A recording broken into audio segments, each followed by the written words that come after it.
সৰুৰ পৰা ডাঙৰ হ'লো জাগিৰোডৰ পেপাৰ মিল কলনীত আৰু আপোনালোকে জানেই চাগে জাগিৰোড কিহৰ বাবে বিখ্যাত। হয়, শুকান মাছৰ কথাই কৈছোঁ। শুকান মাছ মানে ইমানেই ভাল পাওঁ, মানে ইয়াৰ লগত আৰু অন্য বস্তুৰ তুলনা কৰিবই নোৱাৰোঁ মই। খুবেই প্ৰিয়, খুবেই ভাল পাওঁ আৰু যেতিয়াই মানে মাহঁতৰ ঘৰত আহোঁ তেতিয়াই মায়ে আনি থৈ দিয়ে, কাৰণ জানেই যে মই আহিম, শুকান মাছ অলপ সেইকাৰণে দেউতাই আনি থৈ দিয়ে। আৰু এইখন আজি বনাবলৈ লৈছে আমাৰ মায়ে চজিনাৰে। এতিয়া চজিনাৰ বতৰ, গতিকে আমি চজিনাৰ বতৰৰ শুকান মাছৰ এই ব্যঞ্জনখন ঘৰত প্ৰায় বনাওঁ। আহক আজি এইখনকে অলপ আপোনালোকৰ লগত শ্বেয়াৰ কৰি চাওঁ। মায়ে বনাইছে আৰু এইকেইদিন মই আপোনালোকক মায়ে বনোৱা যিবোৰ ব্যঞ্জন সেইবোৰ প্ৰায় শ্বেয়াৰ কৰি আছোঁ, কাৰণ কালিলৈ যেতিয়া ঘৰলৈ গুচি যাম আৰু মাৰ এই ব্যঞ্জনসমূহ বহুত মিছ কৰিম। এয়া কেৰাহীত তেল গৰম কৰি লৈ ধুনীয়াকৈ মায়ে শুকান মাছখিনি আগতে বইল কৰি লৈছে, অলপমান লৈ ধুনীয়াকৈ চাফা কৰি লৈছে। দি তাৰ পাছত নিমখ আৰু হালধিৰে প্ৰথমতে অকণমান মচমচীয়াকৈ ভাজি লৈছে। শুকান মাছ বুলি ক'লে অকণমান ভালকৈ ভাজি ল'ব লাগে। আৰু এয়া তেজপাত, শুকান জলকীয়া আৰু কেঁচা জলকীয়াৰে তেল মাৰিছে, লগতে দিছে পিঁয়াজ এটা ডাঙৰকৈ কাটি লোৱা, আৰু এইখিনি অকণমান ভাজি ল'ব। এয়া মই এতিয়া আলুখিনি দিম দেই। আলুখিনি দি অকণমান ভাজিম না। আদা নহৰু এতিয়া নিদিয়ে নেকি? এতিয়া আদা নহৰু নিদিওঁ। এতিয়া আদা নহৰু দিলে তাৰমানে তিতা লাগিব খাই।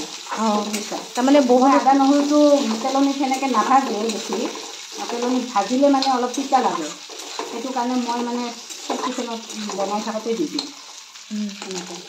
এতিয়া ধৰা আলুখিনি ধুনীয়াকৈ ভাজি ল'ব পৰা যাব ন পিঁয়াজৰ লগত, কিন্তু আদা নহৰু দি দিয়াৰ লগে লগে বা সৰিয়হ দিয়াৰ লগে লগে আমি মানে আদা নহৰুটো বহুত ভাজা যায় যে, সেইকাৰণে মছলাখিনি বহুত ভাজতে ভাজতে তিতা হৈ যায়গৈ।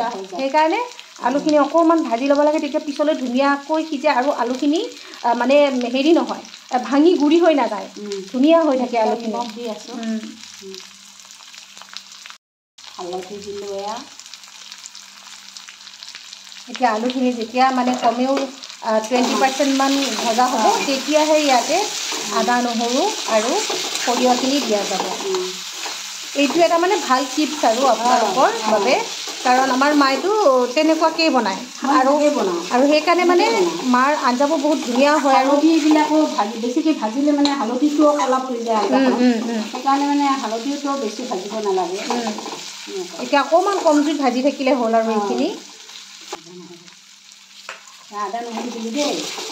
আদা নহৰু দি এতিয়া মই অলপমান ভাজি তাৰপিছতহে মই সৰিয়হখিনি দিম। এতিয়া মই সৰিয়হখিনি দিম দেই।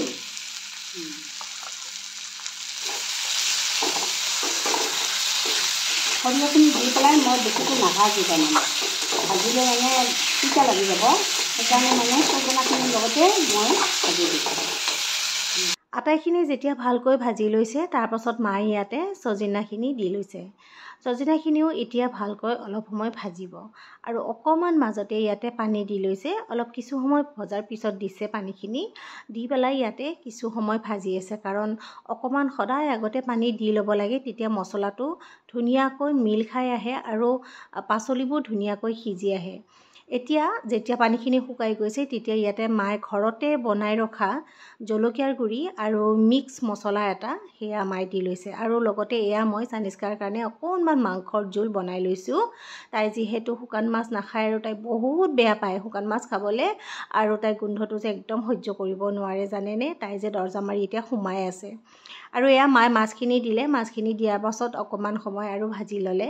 ভাজি লোৱাৰ পিছত যেতিয়া আলুখিনি ধুনীয়াকৈ সিজি গৈছে, তেতিয়া আমি ইয়াতে জোখৰ মতে পানী দি লৈছোঁ, কাৰণ আপোনালোকে হয়তো কিছুমানে আৰু অলপ শুকানকৈ খাব পাৰে বা হয়তো কোনোবা জুলীয়াকৈও খাব পাৰে, গতিকে আমি অকণমান মিডিয়াম গ্ৰেভি কৰি ৰাখিছোঁ। সদায় এনেকৈ অকণমান লগাই লগাই ভাতৰ লগত খাবলৈ ভাল লাগে। আৰু এনেকুৱা এখন ব্যঞ্জন পালেতো মই বেলেগ একোৱেই মানে টাচ নকৰোঁ। আৰু আজি যিহেতু এইখিনি মোৰ ফেভৰেট হয়, চজিনাৰে শুকান মাছ, গতিকে মই আৰু বেলেগ লগত একো নলওঁৱেই। মোৰ মানে একদম থাকিবলৈ পৰা নাই আৰু দৌৰা দৌৰিকৈ মায়ে যেতিয়া মানে বাঢ়িবলৈ লৈছে, মই ফটো একোৱেই যোগাৰ নকৰিলোঁ, ডাইৰেক্ট মাৰ হাতৰ পৰা কাঢ়ি লৈছোঁ, লৈয়ে মই ডাইৰেক্ট মানে ডাইনিঙত বহি গৈছোঁ।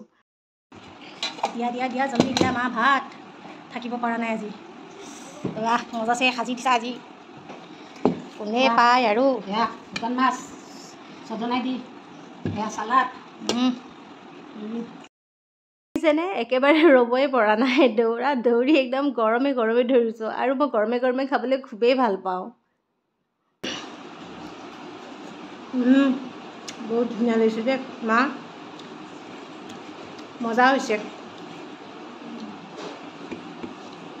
ওখ চাউল বনাইছা নেকি আজি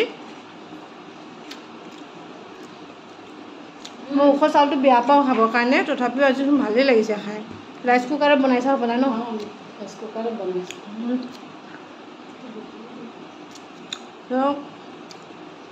ধুনীয়া লাগিছে দেই বাপৰে বহুত দিনৰ মূৰত খাইছোঁ এই মাইনাৰ কাৰণে মই শুকান মাছ খাবই নাপাওঁ তাতে আৰু এতিয়া চজিনাৰ বতৰ একদম মানে কি ক'ম আৰু ভাল হৈছে আকৌ লগ পাম কেতিয়াবা এনেকৈ মাৰ হাতৰ টেষ্ট লৈ আজিলৈ এৰিছোঁ দেই বাই বাই এতিয়া খাওঁ